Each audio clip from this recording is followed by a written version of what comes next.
Inni ajidu, I find in my heart deficiency. My heart is not the same. Allahu Akbar. That's how the Salaf were. They recognize it. Heart is not the same. I'm not like I used to be. My iman went low. And I need I need advice from you. What do I do? This is our heart. Wallahi, the fitna, my brothers and sisters, it presents itself to the heart every day. Every single day. The things that you guys are seeing on social media and the things that you're watching, wallahi, it affects the heart.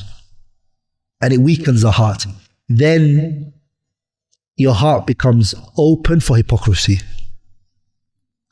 Don't think to yourself that Shaitan will take you from a strong iman and drop you to nifaq akbar. No, he will do it gradually. That's why Allah subhanahu wa ta'ala, He tells in the Quran, Ya ayyuhalladhina amanu la tattabi'u khutuwat. Khutuwat, what is it? Steps. Khutuwat is Shaitan. Shaitan steps. He'll sometimes, he realizes your iman is good, so he can't throw you into any haram. So what does he do? He preoccupies you with mubahat, things which are mubah. He'll say, it's mubah, right? Yeah, just do it. So all day you're just eating at restaurants. It's not haram, but he preoccupies you with that. Then when he succeeds with that, he goes, tick, good, I've done that step now. And then he takes you to this next step, which is he preoccupies you with disliked things now. He knows you won't accept it if he takes you straight away to haram. So he says, it's disliked. Difference of opinion. And then you accept it. And then once you accept that, then he takes you to things which are haram, which are saga'ir, minor sins. He says, stay on this one for a while.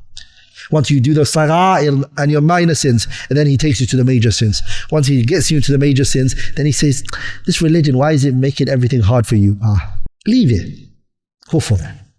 You go into. Once you get into kufr, that's where he wants you. He doesn't mind which type of kufr you take from the 5. Look what the Prophet said, sallallahu alayhi wa sallam, and I'm going to conclude on this hadith. The Prophet, he said, تُعْرَضُ الْفِتَنِ. The fitna is presented to the heart. عَلَى الْقُلُوبِ كَالْحَصِيرِ عُودًا عُودًا. Just like the mat. It's woven, right? That's what happens. The fitna presents itself, and you know when somebody lies down on a mat, what happens? That mat sticks to the person. The fitna is going to become so much where it's hitting the heart so much. Are we not seeing that today? Fitna from every direction we look. You're driving on the road, the billboard's got a picture on it. This fitna from every direction. Look what the hadith says. فَأَيُّ قَلْبٍ أُشْرِبَهَا. Any heart that swallows that fitna, that temptation, that fitna, he accepts it. نُكِتَتْ فِي قَلْبِهِ نُكْتَةً سَوْدَاء. What will happen? نُكِتَ فِيهِ نُكْتَةٌ سَوْدَاء. A black dot will be placed on his heart. وَأَيُّ قَلْبٍ أَنْكَرَهَا. Any heart that rejects it, أعوذ بالله, تاب وأناب إلى الله, asks Allah for forgiveness, rectifies his situation. نُكِتَ فِيهِ نُكْتَةٌ بَيْضَاء. A white dot will be placed on his heart. حتى تصير على قلبين. The hearts become two types. The first one is what? على أبيض, white, clean, cleansed. Every time fitna came, he repented. He got pushed away from white dot. His whole heart is white, clean.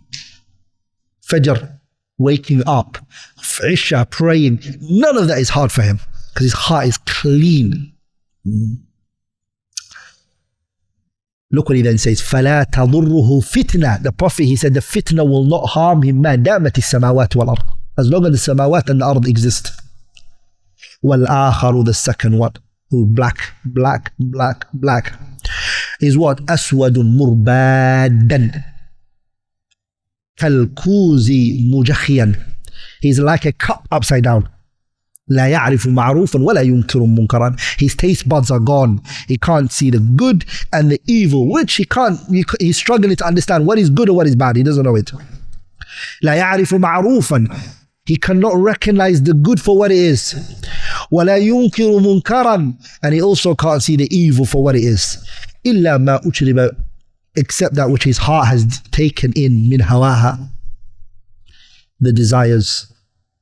Once the heart reaches that level now, this person will justify and try to find an explanation from the most absurd things he will try to find a justification for it.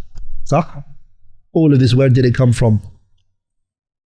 Because of the heart. This heart, my brothers and sisters, a lot of us are we don't care about it, because the problem with it is because the clothes, you can see the dirt that goes on it. You can see it, right? Because you can see, you have to throw it in the washing machine, or somebody else will tell you, Habibi, your clothes, it's got some stain on it. Really? Oh, okay. And then you take it to the laundry. Lakin, the heart, when it gets dirty, no one can see it. And so it gets dirty for a while. Dirty.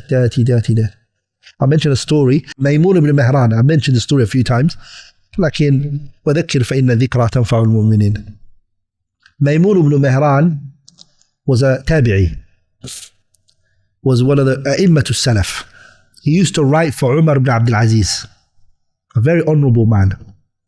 He became blind in the later stages of his life, and when he became blind, he said to his son, take me to Hassan al-Basri. I want to meet Hassan al-Basri, I want to see him. His son said to him, why, Dad? He said, the reason is because my heart is not the same. It's changed. My iman has gone low. I'm suffering. I need to meet Hassan al-Basri. Why is specifically Hassan al-Basri? لأن Hassan, rahimahullah, at his time, he was known for his knowledge, his ilm, his ibadah. Yani Hassan was something else. Some of the Salaf, they said about him, لو رآه الصحابة, if the companions were to see him, they would have been fascinated with him. That's the levels, the praise that was said about him. And his speeches were very powerful. So Maymun, rahimahullah, his son took him by the hand and he took him to Hassan al-Basri. When he came to the door of Hassan al-Basri, he knocked the door, and when he knocked, the servant opened the door, and she said, Man ala al-bab, who's there? And he said, Maymun. She said, Ya Shaykh as-su, ma abqaka fi hadha az-zaman as-su. Oh, you evil Shaykh, why are you alive at this evil time? Imagine if she was to see this time.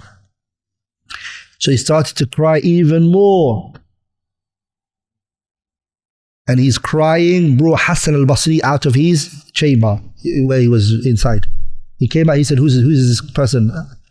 They said he was told that it is Maymun ibn Mihran. He said to him, come in. And he came in, Maymun. He sat down. Hassan said, what brought you to me today? Why have you come?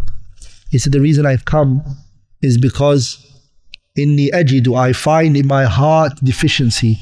My heart is not the same. Allahu Akbar. That's how the Salaf were. They recognize it. Heart is not the same. I'm not like I used to be. My iman went low. And I need I need advice from you. What do I do? Hassan al-Basri said, أعوذ بالله من الشيطان الرجيم أفرأيت إن متعناهم سنين ثم جاءهم ما كانوا يوعدون ما أغنى عنهم ما كانوا يمتعون. Allah says, أفرأيت إن متعناهم سنين, if we let them enjoy themselves for a period of time. This dunya is very short. أيام معدودات. For a short period of time you're going to stay in this dunya. أفرأيت إن متعناهم سنين ثم جاءهم, and then it comes to them, ثم جاءهم ما كانوا يوعدون, and it comes to them that which they were promised. ما أغنى عنهم ما كانوا يمتعون, that which they used to enjoy will not suffice them, will not help them for what awaits them on the other side, the day of judgment. As soon as he recited those verses, Maymun fainted, rahimahullah. He realized those words of the Quran, how powerful it was. And then Hassan al-Basri, he allowed him, he told him to leave after he gained consciousness again. And the son and Maymun walked back home.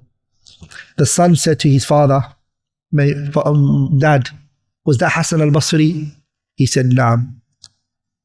He said, because remember Hassan al-Basri's words and He's the man who said, وَإِن طَقْطَقَتْ بِهِمُ الْبِغَالِ وَأَمْلَجَتْ بِهِمُ الْبَرَاذِينَ فَإِنَّ ذُلَّ الْمَعْصِيَةِ لَا تُفَارِقُ وُجُوهَهُمْ أَبَى اللَّهُ إِلَّا أَن يُذِلَّ مَنْ عَصَى. He has poetic words, Hassan al-Basri. His words, they resemble, I'm not saying they are, but it resembles a prophet statement.